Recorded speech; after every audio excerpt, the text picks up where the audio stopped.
Welcome to Diligent Canine, and in this Q&A I'm going to talk about what type of dog food to feed your dog. And the short answer, as usual, I give a short answer first, is the best food that you can afford. So obviously what you can afford is going to vary depending on who you are or what resources you have available, but it's important to remember that regardless of what your price point is, this is not the place to skimp. This is probably the most important place, if any, to splurge on what you spend on your dog. So at different stages, you might be able to go cheaper with toys or bowls, equipment, all the other things that you might need for your dog. But food is probably the most important to ensure that there's a high degree of quality, because that is something that your dog is going to ingest into their body multiple times or at least once per day. So just like food is, and the quality of food that we eat as humans, it's super important for the dogs as well. Something that does come up a lot is a discussion about raw versus dried or freeze-dried food. Personally, I do feed my dog dry kibble, but I think raw feeding is great. It does tend to be more expensive and sometimes quite a bit more expensive. Several multiples more expensive depending on how much your dog eats. Obviously that's not quite going to scale linearly. It's going to get a little more expensive the bigger dog you have, or the more energy your dog expends, and therefore the more it needs to eat. I have to admit, I don't know a ton about the science and nutrition of feeding a dog raw, although I do think that it is a very good option. And it does tend to be healthier if you know all the minute micronutrient needs of your dog. Something that does come up a lot is a discussion about raw versus dried or freeze-dried food. Personally, I do feed my dog dry kibble, but I think raw feeding is great. It does tend to be more expensive and sometimes quite a bit more expensive. Several multiples more expensive depending on how much your dog eats. Obviously that's not quite going to scale linearly. It's going to get a little more expensive the bigger dog you have, or the more energy your dog expends, and therefore the more it needs to eat. I have to admit, I don't know a ton about the science and nutrition of feeding a dog raw, although I do think that it is a very good option. And it does tend to be healthier if you know all the minute micronutrient needs of your dog. So with that said about raw feeding, let's talk about kibble then. And with kibble, there are different organizations that certify and approve dog food, but it's important to remember that we as humans, we have that too. It's called the Food and Drug Administration, except there are gaps in that system as well. The FDA has approved things like Hostesses and Skittles that aren't really good for anything except causing diabetes, frankly. So kind of take that with a grain of salt. It's definitely a red flag if a dog food is not certified. Really, that's like a minimum standard of consumable and won't kill your dog. Again, if any vet or nutritionist knows differently on any of these points, please shoot me a message. I'd love to learn and correct myself and make sure that I'm putting good information out there. The first thing that I look at when I'm choosing a dry dog food is the calorie content. This should be printed on any dog food even worth looking at. If there's not a detailed nutrition breakdown, I don't even want to consider it, frankly. So I want to make sure my dog is getting enough energy, and that comes into the price point as well. So if a cup of food only has, say, 200 calories in it because it's just mashed up cornmeal, it's not going to be worth it no matter how cheap it is, because my dog is so active and he's large, and he's just frankly going to need more food than that.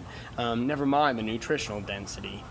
Speaking of nutritional density, there are 5 major parts of this that we're going to sort of break down. One is protein, fat, water, vitamins, and minerals. And I won't go into the details, but those are the kind of things you want to look out for. So it's pretty common to look for protein. Dogs need protein. Wild dogs eat meat.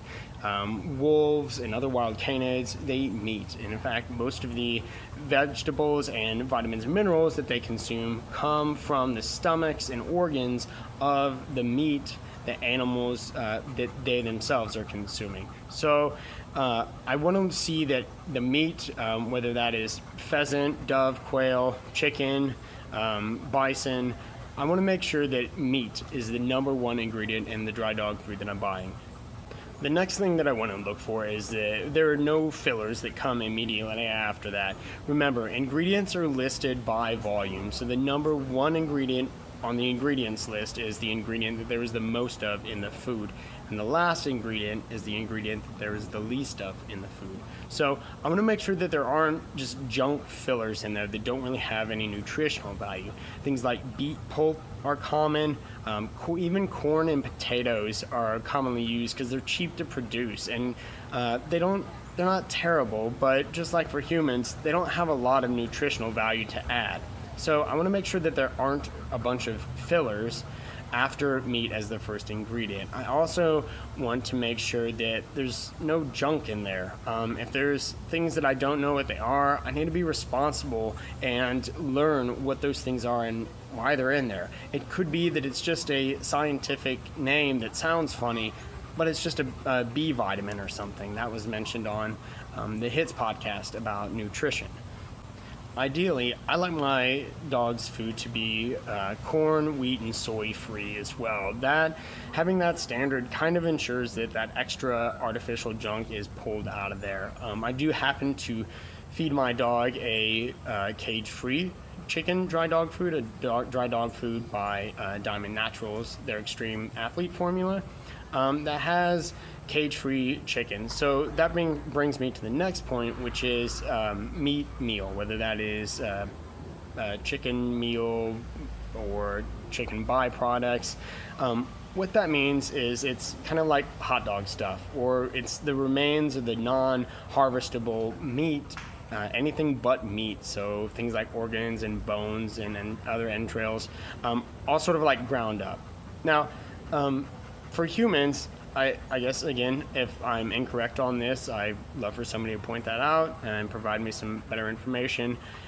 That's not necessarily bad depending on the source of the animal. So if that animal is a healthy animal, it shouldn't be a problem for the dog to consume bone and entrail and things like that, because they would have in the wild.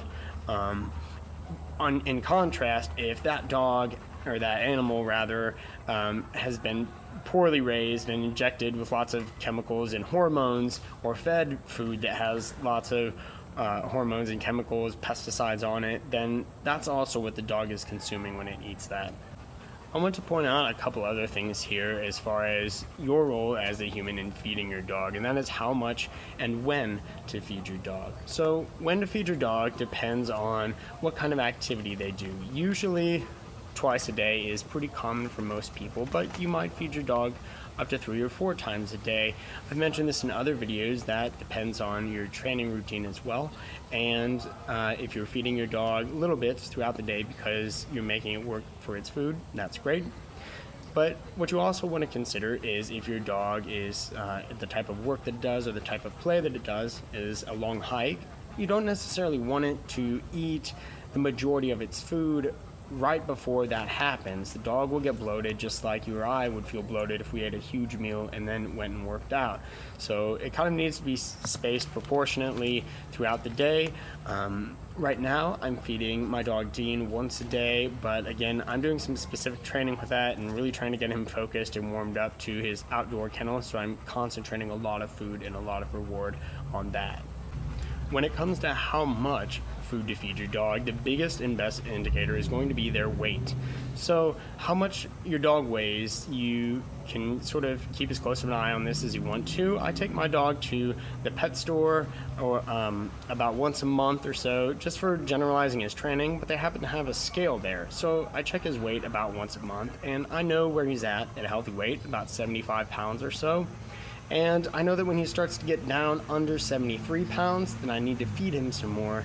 And I know that when he gets upwards of about 76 or 77 pounds, I need to start cutting his food back. So what you need to watch out for here, again, is your dog's natural metabolism of their breed as well as their daily activity level, and understand that that might change throughout the year. I know that in the summertime, my dog eats a lot less food and will tend to gain more weight, and in the winter, when he and I are more active, hiking and rock climbing, and we're just out doing more stuff in the winter, actually, as well as the dog trying to stay warm. Remember, they don't have coats other than their natural fur, so they need to eat more to produce the heat to stay at a healthy body temperature.